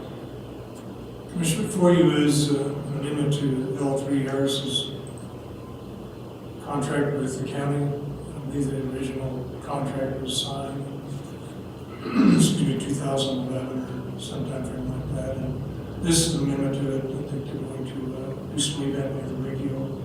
I want to renew this lease before we start on that. I think it expires actually this year. The original lease. Thank you. My question goes back to council. No concerns. And so, Mr. Dorncamp, radios, just extrapolate a tad. Is that all of the communication that we have throughout the entire county? This will be, if I understand ADS radios correctly, this allows the pilots, I think, to, I don't want to say see other planes that are also tied to this radio system. But we don't have a tower or anything like that. I believe this is what they use in order to. So this is going to be tied into the main control tower, whether it's Denver or Pueblo. No, sir, I believe it's small. Yes. That's the way it's planned. All I'm right. happy to step in on this one, if you'd like to. Let the expert. Sure. So ADSB is a system that, as a pilot, allows you to see other aircraft for collision avoidance, but it also feeds into ground stations and then spits out back to the FAA. So all controllers and you on your internet browser can pull up and see any aircraft that have ADSB out capability. So it's a good system in terms of being able to keep an eye on aircraft. Thank you. And I know that's exactly what Mr. Camp was going to say. So if you go out to the airport, right there by the big window, that little box that's in there, Yeah. that's this start of the system, and then it goes up to the tower, right? I believe that's where it's at. Very good. Well, this is, as I read through the agreement and documents, I just wanted a clarification. Thank you, sir. And commissioners, any additional questions on these? So one question, since we have an expert here, Mr. Otto, and possibly moving forward with doing business with Los Angeles County, in your opinion, professional opinion, would this system need to be changed or upgraded if you do go into negotiations with Los Angeles County in your business? No, I don't think my business has really any impact on it. I wasn't aware that there was a functioning ADSB receiver here. There seems to be a bit of a dead spot, so you can watch any of the Tiger aircraft coming out of Pueblo. They drop right off the flight radar map, kind of around here. So this is potentially to allow them to expand those services. And that I don't know. I have to take a hard look at the lease. But Okay, thank you. Mr. Camp, any additional comments? No, sir. One thing. See, Commissioner Luis Lopez today is not asking that question. What is the cost of this? Commissioners, I don't believe there's a cost to the county. I don't believe there's a rental rate that the county receives any funding. It's to help improve the traffic in our airport, although I will make a comment, I guess, since you asked me that. There was another company, I don't recall off the top of my head, who was looking at adding an ADS radio system out there at Perry Stokes. I don't know, perhaps it was from what Mr. Otto was alluding to, that there was a dead spot here, but that has since dropped off the radar, I guess, because they must have found out that these folks have, well, not whether or not it's been operable, I guess I can't say. If they're dropping planes off the radar, apparently it's not operable, so I will contact L3 Harris and ask if the things that we're working, frankly. And I think now that we will have probably have somebody else operating, we will maintain and identify those dead spots so we can bring them out to light them up. So very good, Commissioners. There's no other discussion. I'll entertain a motion. Move to approve the L3 Harris's ADSB radio special site lease amendment. Second motion. Commissioner Luis Lopez? Yes. Mr. Harris? Yes. Commissioner Felix Lopez? Yes. 90, consideration of resolution 24-020, Jennifer Bradley, DBA 3 Peaks Dog Boarding. Mr. Dornkamp, would you please read that resolution? Resolution of the Board of County Commission, Los Angeles County, Colorado, rendering determination on special use permit application 2024-004. Jennifer Bradley, doing business as 3 Peaks Dog Boarding. Resolution number 24-020. Whereas the applicant has filed a special use permit application 2024-004 for Jennifer Bradley, DBA 3 Peaks Dog Boarding, is a self-washing daycare and exercise facility located at 9850 Santa Fe Trail, Trinidad, Colorado. Proposed special use permit, not changes only when granted, would offer non-conforming use within the zone, otherwise allowed without a special use permit. And whereas special use permit application 2024-004 was reviewed and considered by Los Angeles County Planning Commission at its meeting on March 4, 2024, at which time said application was recommended for approval to the Board of County Commissioners. And whereas public hearing was held on April 2, 2024, at which time the general public was afforded an opportunity to make public comment on application SUP 2024-004. Now therefore be resolved by the Board of County Commission, Los Angeles County, Colorado, 1. The Board of County Commission does hereby approve special use permit application 2024-004 by Jennifer Madden, DBA 3 Beach Dog Board, a self-worship daycare and exercise facility located at 9857 Feet Trail, Trinidad, Colorado, with conditions: A, the aesthetics of the building be addressed within a year. B, the applicant works with Los Angeles Local District Health Department regarding the holy tank. C, the applicant comes in compliance with the city of Trinidad's request for second water tap. D, Los Angeles Local District Health Department is included on an annual basis to monitor business growth. On motion made, decided for a vote, this resolution was adopted the 7th day of May 2024. Order the Board of County Commission, Los Angeles County, Colorado, followed by your signature. Thank you, sir. Commissioners, any discussion on this? Just a comment, and like all the other special use permits we have done recently with some conditions, to remind this board to have this addressed, Mr. Lucero's office, put on a calendar, so probably a month prior to the year date we set on the parameters of this, that it can be reevaluated and looked at through the land use office and brought to the board's attention whether they're compliant or not. Thank you, sir. That's a very good point. Because things will get passed as well. With that being said, I will make the motion to approve resolution 24-020, Jennifer Radman, DBA 3 Peaks Dog Board. Second motion. Commissioner Hess? Yes. Commissioner Luis Lopez? Yes. Commissioner Fix Lopez? Yes. 9F, consideration of resolution 24-021, Julian Maria, DBA Exit 18. Mr. Dorncap, would you please read the resolution? Resolution of the Board of County Commission, Los Angeles County, Colorado, rating determination of special use permit 2024-005. Julian Marie, DBA Exit 18. Resolution number 24-020. Whereas the applicant has filed special use permit application 2024-005. Julian Marie, DBA Exit 18 is proposing a family fun center venue located at 16011 County Road 71.1, Trinidad, Colorado.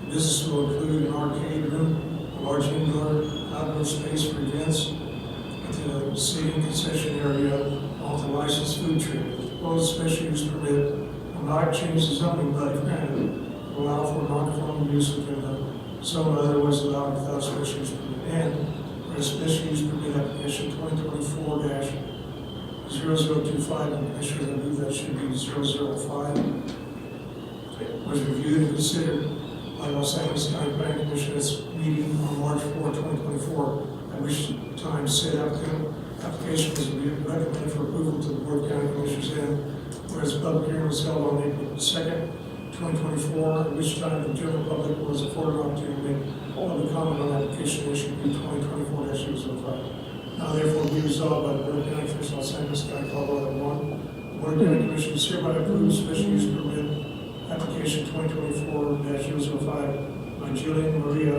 DBA Exit 18, proposed family fun center venue is located at 16011 County Road 71.1, Trinidad, Colorado.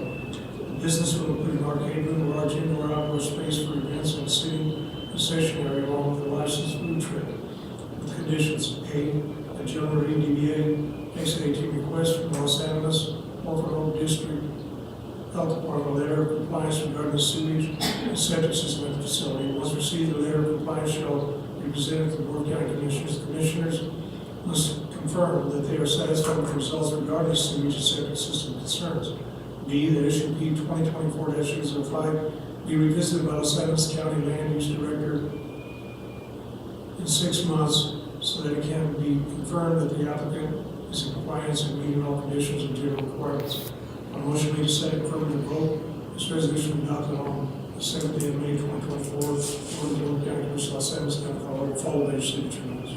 Thank you, sir. Commissioners, comments? Just the same concern that Mr. Lucero's office is able to conduct its and revisit the requirements that were made by this board in 6 months. Very good.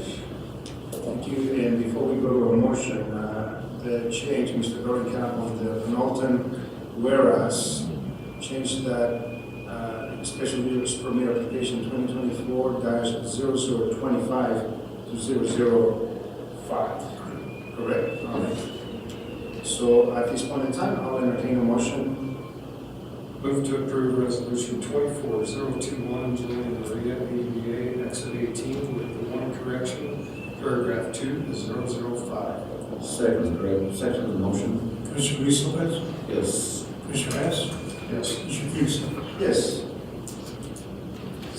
9G, consideration of resolution 24-023, MMT ambulance. Mr. Dorenkamp. Resolution of the Board of County Commissioners of Los Angeles County, Colorado, Midwest Medical Transport, create MMT imprint license, and by allowing MMT to provide ambulance services support within Los Angeles County during calendar year 2024.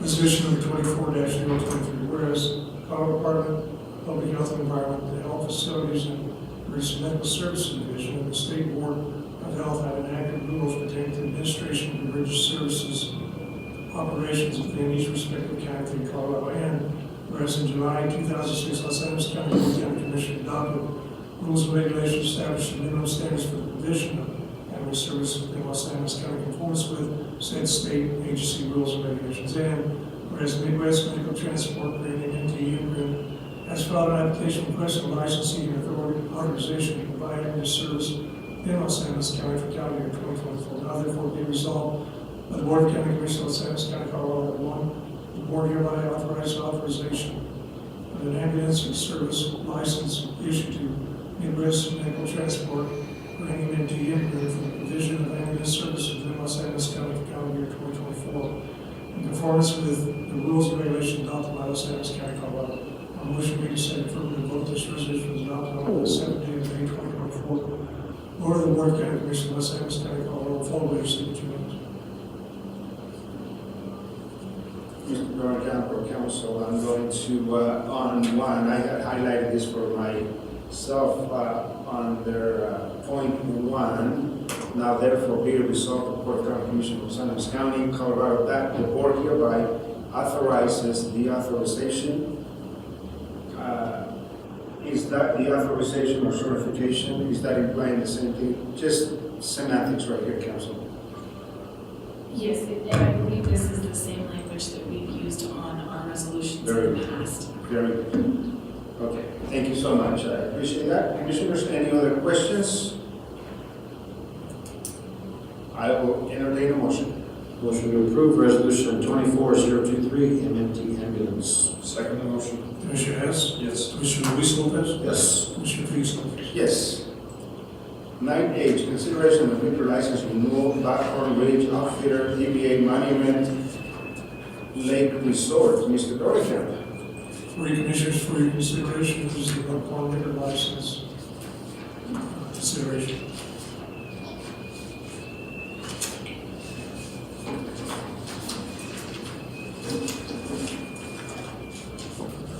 Council. So this one looks, I'm sure, a little different to y'all. It does. So they are switching to the online format, and of course with all the ADA requirements, things are looking a little bit different. So I think this is one of the first applications we've received that came through the online process. I have reviewed it. There were a few things that Audrey needed to get from the applicant. She did get those for me yesterday, I believe, and so the application before you and everything.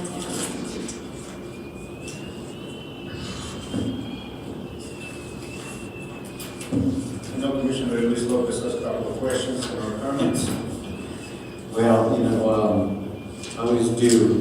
And I was confused as this too, seeing the amendment sent to us separately to this. But it does appear to be in order. And to see Mr. McGraw's online, I don't have any concerns moving forward at this time. The with this application, and this is a new, I guess, way of experiencing the online application, and maybe you have a question for Mr. McGraw. How was the experience, Mr. McGraw, doing it versus through our clerk's office? I think, I didn't have a whole lot to do with my attorney. They usually set this stuff up. We were running a little bit behind, but I think they had a good experience with it, so. Well, thank you for being here with us and your patience, seeing you on the call most of the days here, so that's all. Thank you. Commissioner has any questions? None. Well, having heard from council, and that this is a complete document. If no other discussion is pertinent, I'll entertain a motion. Move to approve liquor license renewal of Buckhorn Ridge Outfitter ADA monument of Lake Resort. Second motion. Commissioner Luis Lopez? Yes. Commissioner Hess? Yes. Commissioner Peach? Yes. Thank you, Mr. McGraw, and look forward to a wonderful camping season up there. Yes, sir. Thank you very much. Thank you. Have a great day. You too. 9I, consideration of letter of opposition to CDOT South Central and Southeast Transportation Planning Region proposed merger. Mr. Groenkamp. I know this is a bit lengthy, but I think for our constituents, I would like that. Would it be proper to read that letter? I believe it's the chair's call. I don't have any concerns with it. Sounds good. Yeah, we've worked so hard on this. We've heard plenty of discussion from me regarding the TPR and what we're doing here. I think it'd probably be appropriate. Yes. So, Mr. Groenkamp, would you please read that letter? May 7, 2024, Colorado Public Transportation Commission, 2829 West Hayward Place, Denver, Colorado, 80204. Your commission is Lee, Graham, Los Angeles County Commissioners, Inc. Writing this letter to express our strong opposition to one of CDOT's recent transportation planning region studies recommendations, which is to merge the South Central and Southeast TPRs, transportation planning regions. Merging South Central and Southeast TPRs will be detrimental to our area, creating an enormous new region and the challenges that managing transportation planning priorities across such a vast area with various needs and interests will bring. Our regions have very distinct geography, economic drivers, and transportation plans that require individual representation and advocacy. CIO's recommendations may have some statistical rationale for the suggested merger, but these statistics ignore the fact that the citizens in our area have been historically underserved, disproportionately impacted, marginalized, and excluded. Case in point, in CIO's conducting this House Bill 23-1101 study, an advisory committee was assembled to gather data, receive feedback. Although it was clear this committee was not intended to represent the entire states, it's interesting to know that there was no representation from either the South Central or Southeast regions to be merged, while there were 3 members from the Intermountain region to be divided. Additionally, the CIO slide showing this advisory committee member Macon was not included in the CIO South Central presentation, along with other pertinent slides that were included in the Intermountain slide deck. Furthermore, the proposed consolidation of South Central and Southeast TPRs appears to benefit another area of the state by granting the additional vote of the statewide transportation advisory committee, thus diluting South Central and Southeast representation, although providing no tangible benefits to our regions. For these reasons, we strongly oppose the proposed merger and ask the Transportation Commission, and we ask that the Transportation Commission consider other alternatives, such as recommending that in the 16th TPR be used to divide the Intermountain region. Thank you for consideration. We ask that you consider our recommendations favorably, followed by your signature lines. Thank you, Mr. Groenkamp, for penning this letter. I think it addresses, and certainly we look forward to, on the 16th, I believe, Commissioner Luis Lopez is going to be providing comments, and if the time permits on that day, definitely, I think Commissioner Haas and I would be available as well to. There will be an online version of it to be public comment. Okay. And Commissioner Galusha is also preparing some verbiage as well from the last Transportation Commission. meeting was basically Intermountain gave testimony regarding how detrimental is not having a voice for them. And it's the same thing that I've been speaking about, that we think we need to add voices instead of taking them away. So we have that dialogue moving forward, and thank you all for assisting with this, and for, this is so crucial for our region, not to be having to be merged. It's not anything against our southeast counties, the Broward and Ventura, but our topography and our interconnection with I-25 is the main reason for not moving forward, for objecting to this. So with that said, Chairman, I would make the motion to approve the letter of opposition to CDOT South Central and Southeast Transportation Planning Region proposed merger. And I would second the motion of this comment. I believe that the southeastern counties agree with us. Commissioner Hess, Yes. Commissioner Luis Lopez, Yes. Commissioner Felix Lopez. Yes. 9J, consideration of Colorado Energy Office Courthouse Phase 3, $500,000 grant award agreement, Mr. Thornton. Commission, before you for reconsideration is $500,000 grant award agreement with Colorado Energy Office for courthouse electrical upgrades. That's the board to approve this. And the only document I put in front of you was the contract itself. I emailed the entire agreement on Friday. Yes. I know council has read and revised. Standard, And we have the match if needed to go along with this grant. We do, Commissioner, it's part of our overall funding in Phase 3.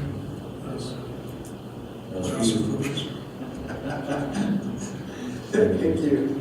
We promised it out, that's awesome. Thank you for all the work, and although right now Las Animas County building is going through some growing pains, a little bit of noise and dust, it's going to be worth hearing a few, let's say, a year, where these all the efforts of the board and the prior board just going forward and then revitalizing this building is just incredible work. And to you, Mr. Camp, and to all the people that are working on the front lines, we send you a huge thank you, Finance, Mr. Lucero, all of you, because it takes an entire team to get this done. So thank you, sir. With that, Commissioners, if there's no other comments, I'll entertain a motion. Move to approve the Colorado Energy Office Courthouse Phase 3, $500,000 grant award. Happily second that. Commissioner Luis Lopez, Yes. Commissioner Hess, Yes. Commissioner Felix Lopez. Yes. Commissioner, if I may, regarding the letter of opposition, while we were looking at this, looked at the address for the state of Colorado, it is not 2029 West Hayward Place, it's 2029 Howard Place, so we'll make that correction on the actual letter. Do we need to bring this back up with that correction? Just with the typo O to A. Would you recommend? Yeah, this is recommended. And so, I was just there. Nice building. given that comment from Mr. Dorenkamp, so item 9I, consideration of letter of opposition to CDOT South Central and Southeast Transportation Planning Region proposal merger will require a change on the actual letter that is going to be going, addressing correcting the address of where these letters are going to be mailed to. For that, I would like to then rescind. So I'll amend my motion to approve the Transportation Planning Region opposition letter with that correction. Second the amendment? Commissioner Hess, Yes. Commissioner Luis Lopez, Yes. Commissioner Felix Lopez. Yes. Thank you. You got that? Yes, we're going to go to section 10, consideration of bills and payroll for the second half of April 2024. And I know we have Finance Director Coverly going through preparing for an audit, but we have those documents in front of us, and if there's any questions, please direct them to Mr. Doran County at this time. I believe Finance Director Colby would be able to answer any concerns. Okay. She said she would try, but if she doesn't answer, I'll do my best. Sure. Yes. Good morning. Good morning. Good morning, everyone. So I have bills and payroll.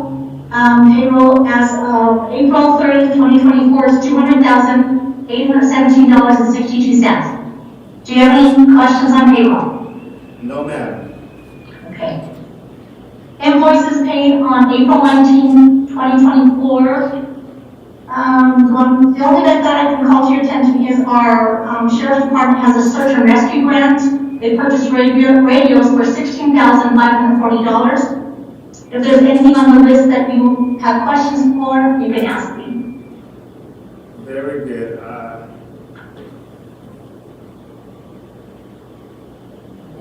Was that the 16,811 Finance Director Coverly, the MHQ of New Mexico? Is that what that is?